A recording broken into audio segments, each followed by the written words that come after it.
I mean, that would have been a good plan 50 years ago, and it's a good plan today. I think when you take over at University of Louisiana Monroe, you need to start around Monroe and really focus on the players, the families, the people in those areas, and then stretch the borders of Louisiana. And you know, when you want to get to population, you got to go south of I-10, you got to go down to New Orleans and Baton Rouge and recruit down here. So we have a lot of alumni here. We need to reconnect and get them excited about what we're trying to accomplish up at ULM. The kind of energy that you're generating. I don't know if I should say scary excited. These folks are excited. I think the fact that I've got some street cred, I guess that's what you call it when you've coached in the SEC and you've coached against LSU, and then you hire a coach who's been an all-national coach of the year in the top level. It's almost like you've created an expectation that's worse than any place I've ever been. They go, okay, now let's win them all now. We've got some building to do. We've got a lot of things to do, but you can't do it without enthusiasm, by having alumni involved, fans involved, people involved. We've got everybody emotionally engaged now. They're excited about it.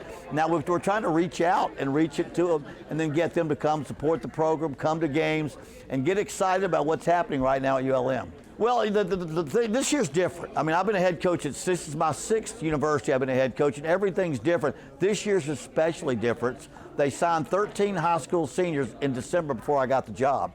I had 12 scholarships left, and then the portal issue blew up. For 1 year, you can transfer anywhere, save your year, play another year. There's thousands of players in the portals transferring from one school to another. So we've had to focus almost entirely in the second half of the recruiting season on transfer portals.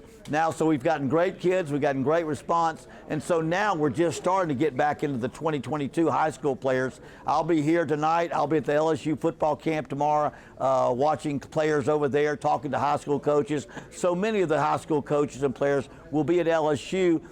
Parts of them will be at our place, but it gives you a chance to introduce yourself to them. And I think most of the group of 5 coaches will be there. We couldn't get accomplished what we want to get accomplished without connections to Louisiana, especially down here. Tony Hull, successful as a local high school coach, grew up here, played at Lafayette. You know, Ron West, Rich Rodriguez, the fame, fortune my brother had at Tulane, they've been down here. I've recruited south of I-10 from all over Baton Rouge to New Orleans in my career, but you have to have that base of understanding of the people, a connection there. I'm not sure you have time when you're rebuilding a program to kind of learn from start. You've got to have some guys that know what they're doing in those areas, and so I was very intentional when I hired people that had a background in this area.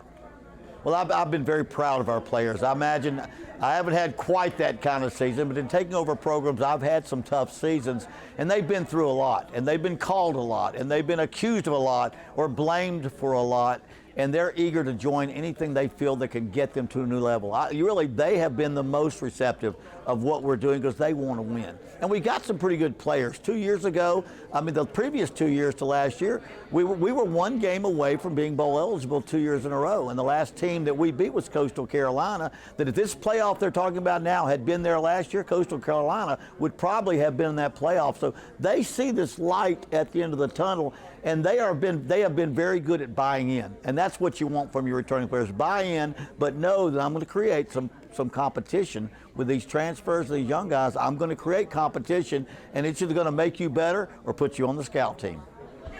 You got a chance. It's the best thing that's happened to college football since I can remember. When I left Auburn and went to ABC Sports, I argued then. We had a BCS league back then. We went to a 14 playoff, and I said, man, this is just the start. Until we get 8, it's not very good. When we get to 16 or 12, we're really talking about that because it becomes inclusive. You have to sit there and lie to your players at the group of 5 level. If you say, win them all, we're going to go to the playoffs. Not true. Would never happen. Now you can say, you win them all. You win all your conference games. Maybe you lose to the big SEC team you play. Now everybody has a chance, and that's what football's all about. Do you have a great chance? No, but do you have a chance? And I think right now, everybody that's at a group of 5 school is excited about what you have now to tell your players and what they believe they have a chance to obtain. Yeah, my 26 years as head coach, I kind of sell what we got. That's what we got. That's what we walked into.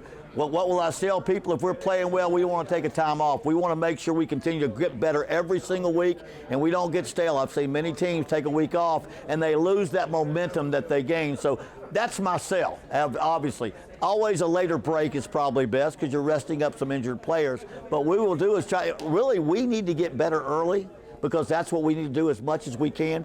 So that early bye week may give us time to see where we are and make some changes and get caught up early instead of trying to make that up late in the season.